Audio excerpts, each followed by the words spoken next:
Today I will bring a movie based on the true story of a girl who was stoned to death. She was abused and cruelly treated by her husband. In the end, she still had to receive pitiful punishment from those who slandered her.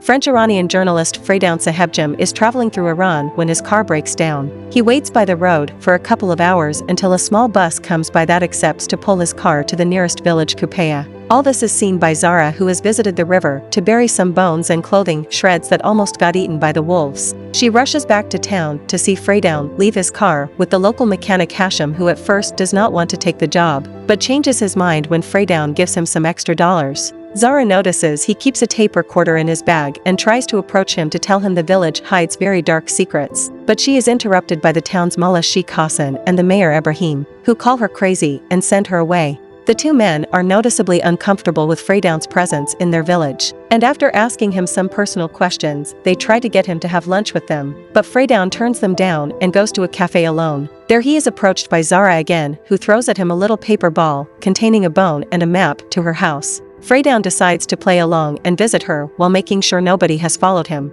After sending his niece's young girls back into the house, she makes tea and asks Freidoune to please listen to her story, which he accepts and prepares an empty tape to record it with. It all started some weeks ago. Zahra had a niece, Soraya Manutchehri, who was married to an abusive man called Ali. They have 4 kids together, 2 boys and 2 girls, but their relationship is non-existent. Ali wants to divorce Soraya so he can marry a 14-year-old girl, Mary, but Soraya will not give it to him because she can't maintain the family by herself. Ali tries to get Sheikh to talk to her, and when he refuses, he threatens him with revealing to the village his past as a convict. So Sheikh has no other option but to accept. Sheikh visits Soraya at her home and, unaware at first that Zahra is around listening to their conversation, he tries to remind her of her duties as a wife, which if she cannot fulfill, then the best idea is to accept the divorce. Ali will allow her to keep the girls while he takes the boys, and Zahra can keep the house as well. But this is not enough for them to survive. Sheikh decides to add a little extra offer. Then he can provide for her and her daughters, and while doing so, he can visit Soraya and she can be a kind of temporary wife for him. At that moment, Zahra steps in and kicks him out after yelling at him for treating her niece as a harlot. Once he is gone, Zahra asks Soraya about her relationship with Ali, and her answer is to show her the bruises he leaves on her body whenever he takes what he wants. Some hours later, while Soraya and her kids are sharing a meal, Ali returns home and yells at her, saying she has shamed him and made him the town's laughingstock for not accepting the divorce. He starts talking to his 2 boys about all they could do if they were able to leave, turning them against her for not wanting the divorce and not having an ounce of shame when mentioning Mary in front of his children. Soraya starts accusing Ali of being a bad husband for wanting to abandon her and the girls without providing for them, but her oldest son cuts in, yelling at her and telling her not to speak like that to a man. Ali orders her to clean the table, and feeling furious at the situation, Soraya throws a plate on the floor, smashing it into pieces. When Ali tells her she owes him money for that, she finally reaches her limit, so she grabs her girls and tries to leave the house. Ali hits her twice, trying to scare her into staying, but Soraya stays brave and leaves with her daughters to stay at Zahra's, who promises to speak to the mayor to get his help. She thinks she may gain his favor because he used to be into her and even tried to marry her once. Their talk is suddenly interrupted by Hashim, who comes asking for Zahra's help with his terribly sick wife since the doctor is out of town.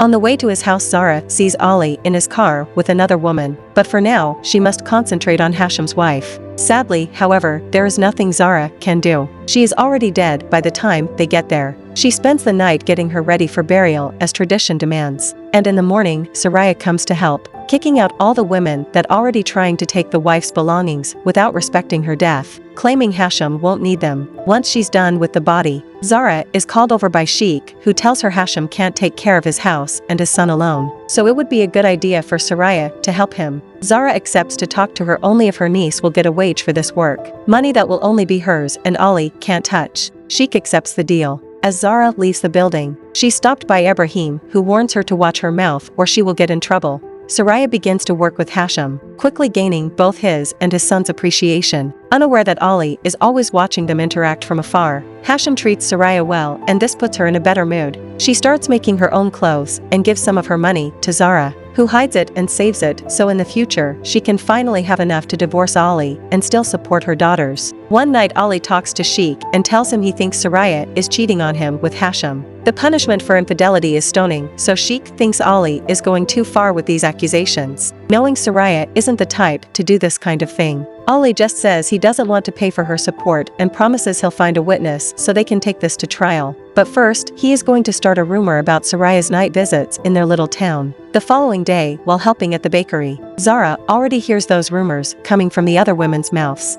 Soraya has a day off, so she goes on a picnic with her daughters and picks up some flowers that she later takes to Hashim's house as decoration. When he returns home earlier than she expected, he invites her to stay over for dinner, but she turns him down even after hearing he hates to eat alone. The following day, Zahra sees Ali and Sheikh having a meeting with Ibrahim, who will only accept to put Soraya on trial if he receives actual proof or witnesses. Afterward, Zahra tries to talk to him as well, accusing him of plotting with Ali and slapping him on the face when he implies Soraya may be sleeping with Hashim. After calling him Ali's slave, Zahra goes to see Soraya and tries to warn her of what is going on, but Soraya thinks her aunt is just being paranoid. Meanwhile, Hashim is called to have a meeting with Ali and Sheikh so they can ask him about Soraya's behavior around him. These questions make him uncomfortable, and the fact they offer him a contract he can't read doesn't help matters, so he decides to leave. However, Ali and Sheikh follow him home and threaten to send his kid to a mental hospital or prison if he doesn't accept to be a witness on Soraya's trial.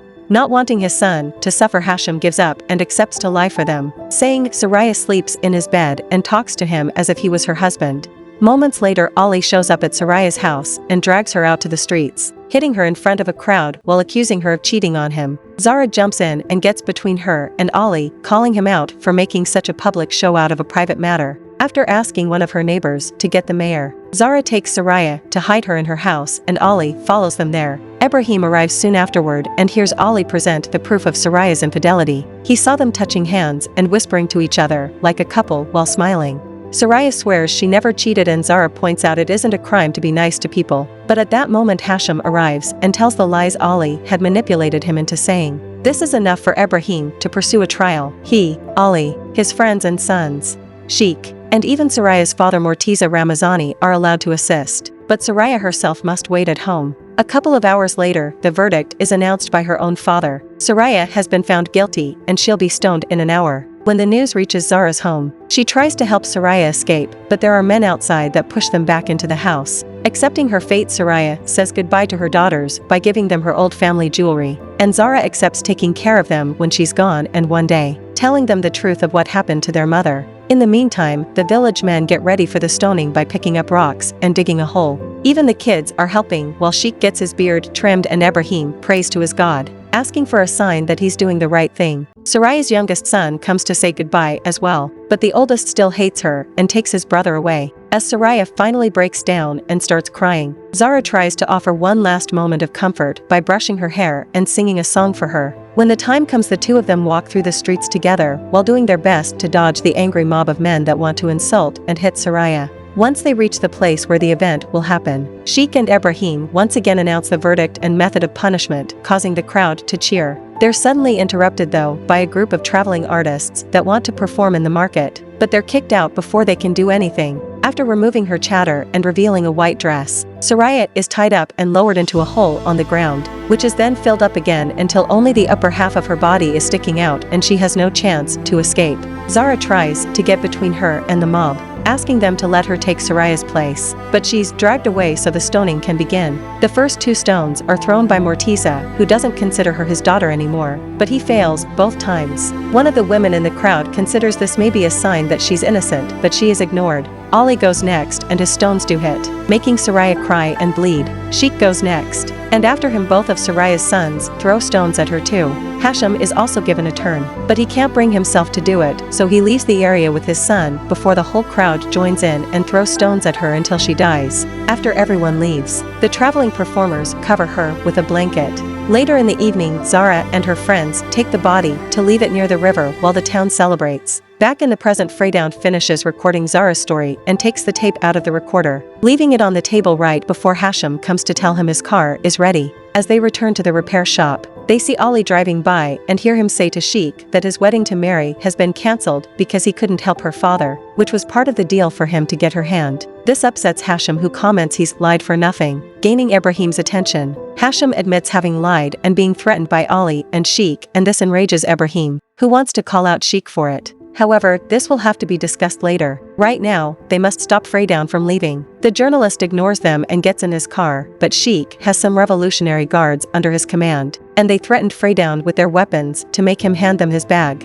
He's only allowed to leave after they destroy all their tapes, but on his way out of town Zahra gives him the tape he left at her house. The car starts malfunctioning again, so she gets between him and the crowd to give him time to get it to take off. Freidoune manages to get away regardless of the stones thrown at him, and Zahra celebrates the fact the story will reach the whole world.